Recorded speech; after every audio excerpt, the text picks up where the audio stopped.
जो हमारा आया था, ठीक है, वहां पर प्रेरण प्रतिघात क्या था, XL, तो यहाँ पर कितना रहेगा XL, ठीक। ये वैल्यू यहाँ पर उठाकर रख देंगे, तो V का स्क्वायर बराबर VL की जगह क्या रखेंगे, I XL का होल स्क्वायर, और यहाँ पर रख लेंगे हम I VR की जगह रख लेंगे IR का होल स्क्वायर। क्लियर है इतनी बात। अब इसके आगे इसे बस सॉल्व करना है, यानी कि V स्क्वायर, जब होल स्क्वायर बोलेंगे I स्क्वायर XL का स्क्वायर, और यहाँ भी I स्क्वायर R का स्क्वायर, दोनों में कॉमन क्या आया,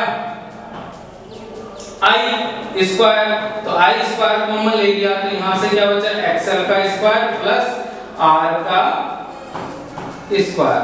ये I हम नीचे ले आए, यानी कि V square upon I square बराबर, ठीक, XL का स्क्वायर प्लस R का स्क्वायर। यहाँ पर इसे हमने V अपॉन I का होल स्क्वायर लिख सकते हैं इस तरह से, और यहाँ XL का स्क्वायर प्लस R का स्क्वायर, ठीक। अब ये स्क्वायर इधर ले आएंगे तो क्या हो जाएगा, अंडर रूट, क्या हो जाएगा, अंडर रूट हो जाएगा, ठीक। तो यहाँ से V अपॉन I बराबर कितना हुआ, XL का स्क्वायर प्लस R का स्क्वायर, और स्क्वायर इधर ले आते हैं, क्या हो गया, यहाँ पर अंडर रूट हो गया, ठीक। V अपॉन I की जगह हमने क्या लिख दिया, Z, ठीक। अब यहाँ पर XL का स्क्वायर प्लस R का स्क्वायर, एक सूत्र तो हमारा ये निकल कर आ गया। अभी बताता हूँ कि Z यहाँ पर क्या चीज होती है, ठीक। उससे पहले चूंकि XL किसके बराबर होता है, ओमेगा L के, तो ये वैल्यू ऊपर पुट कर देंगे, तो Z बराबर किसके आ गया, omega square L square plus R square under root. इसका भी एक सूत्र आया हमारा ये, जब हमें ओमेगा और L की वैल्यू दे रखी है और R की वैल्यू दे रखी है, तब हम ये क्या करेंगे, XL दे रखा हो सीधा, तब हम ये वाला सूत्र यहाँ पर रखेंगे। क्लियर है इतनी बात। तो यहाँ पर लिखेंगे जहां Z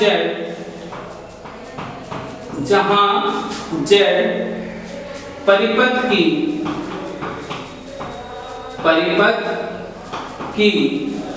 प्रतिबाधा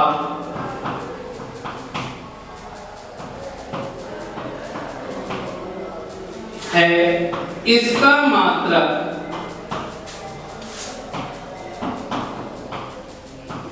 ओम होता है, ठीक। ये क्या है, इसकी एक प्रतिबाधा होती है, Z से क्या रिप्रेजेंट करते हैं, परिपथ की प्रतिबाधा, ठीक। और इसका मात्रक क्या होता है, ओम होता है। एक तरह से जो प्रतिरोध होता है, वह भी क्या होता है, धारा जब उसमें प्रवाहित होती है तो प्रतिरोध क्या करता है, उसके मार्ग में अवरोध यानी कि उसे रोकता है, ठीक। और प्रतिबाधा पूरे परिपथ की, यानी कि ये और ये दोनों, यानी कि XL भी है उसमें प्रतिरोध हमारा, XL भी किसकी तरह कार्य कर रहा है, प्रतिरोध की तरह कार्य कर रहा है, और यहाँ पर R भी क्या है, प्रतिरोध है, ये तो आप पहले से जानते हैं, ठीक। तो यहाँ पर इन दोनों का योग को हमने क्या कह दिया, प्रतिबाधा, यानी कि परिपथ की पूरी परिपथ में क्या कर रहा है, यहाँ पर रोक रहा है, ठीक। तो यहाँ से हमारा ये इतना निष्कर्ष निकल के आता है, ठीक। अब यहाँ पर इसका स्क्रीनशॉट ले लीजिएगा, मैं हट जाता हूँ थोड़ा।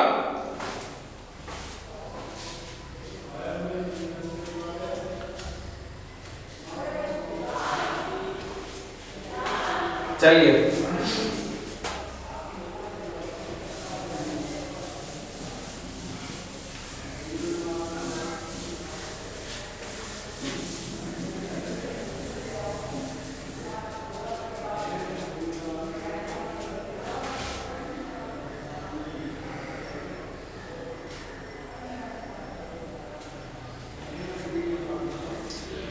अब यहां पर लिखेंगे यदि LR, अभी देखिए, अभी जो पहले चित्र बनाया था वो केवल ये बनाया था, यहाँ पर क्या था हमारा VR था, यहाँ पर कितना था VL, ठीक। ये 90 डिग्री था। अब इनका जो परिणामी आएगा, अगर समांतर चतुर्भुज के नियम से भी इसे हम जोड़े तो इसका जो परिणामी आएगा वो इस तरह से आएगा कुछ, ये हो गया V। ठीक, अब यहाँ पर एल आर परिपथ में यहाँ पर क्या बह रही थी, हमारी धारा भी थी, ये धारा की कला भी थी। ठीक है, जो वी आर की क्या थी, समान थी। समान थी यानी कि जिस दिशा में चल रहा है उसी दिशा में ये है। तो यदि एल आर परिपथ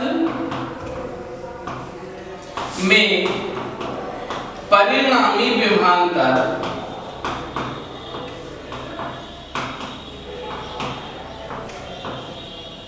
V धारा I से, यहां पर इसकी कला मान ली हमने फाई, धारा I से फाई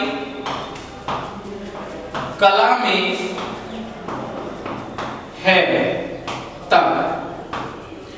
ठीक, अब देखिए अगर इसे मिला दिया जाए तो ये क्या बन गया, एक समकोण त्रिभुज बन गया।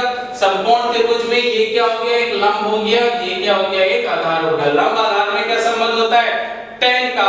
तो यहाँ पर हम लिख सकते हैं कि tan फाई बराबर, क्या लिख सकते हैं, tan फाई बराबर लंब कितना हो गया, VL अपॉन और VR। ठीक, अब VL किसके बराबर हो जाएगा, XL के, और XL किसके बराबर होता है, ओमेगा L के। ऐसे ही VR किसके बराबर हो गया, IR के। क्लियर है इतनी बात। तब tan फाई बराबर कितना हो गया, ओमेगा L अपॉन R, या फिर IR भी यहाँ पर लिख सकते हैं। ठीक, तो यहाँ से ये डेरिवेशन हमारा कंप्लीट होता है। जब परिपथ में प्रेरकत्व L लगा होता है तब, जब परिपथ में केवल L और R लगा होता है तब क्या होता है कि उसका जो परिणामी विभवांतर आता है वह धारा से कितनी कला में होता है, तो वहां से कला पूछी जाएगी। तो tan फाई बराबर VL अपॉन VR करेंगे।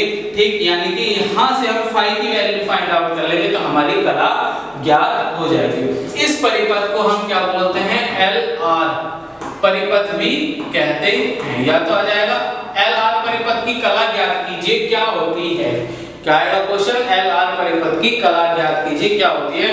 तब आपको कंप्लीट करके tan फाई की वैल्यू यहां से फाइंड आउट करनी है। LR परिपथ की प्रतिबाधा बताइए, तो यहां तक आपको करना है। ठीक, क्लियर हो गई इतनी बात। अब आप इसका स्क्रीनशॉट ले लीजिएगा क्योंकि मैं इसे अब आगे रफ कर रहा हूं।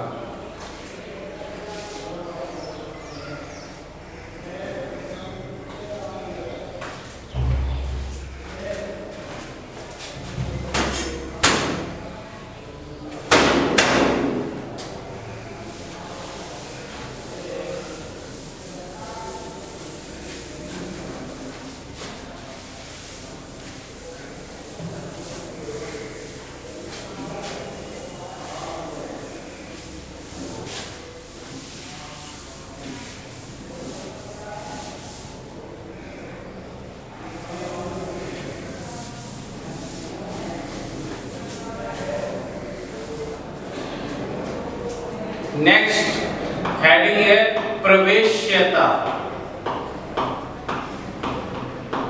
अभी हमने क्या पढ़ा था, प्रतिबाधा। क्या पढ़ा था, प्रतिबाधा।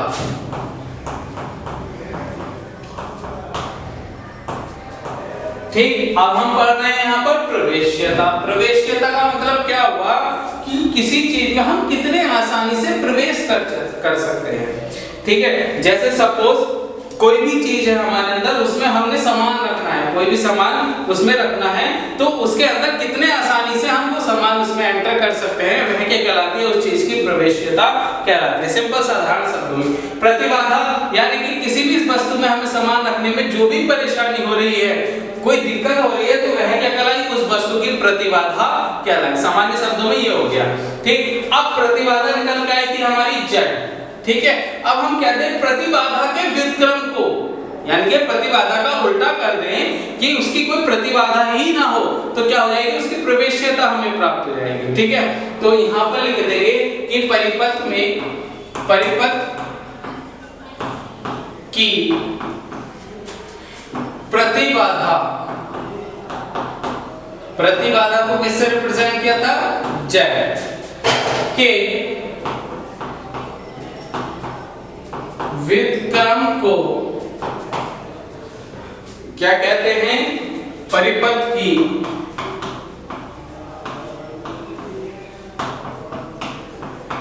प्रवेश्यता कहते हैं। अब इसका मात्रक सोचिए क्या होगा। इसका जो मात्रक है वह आप उसे सोचिए कि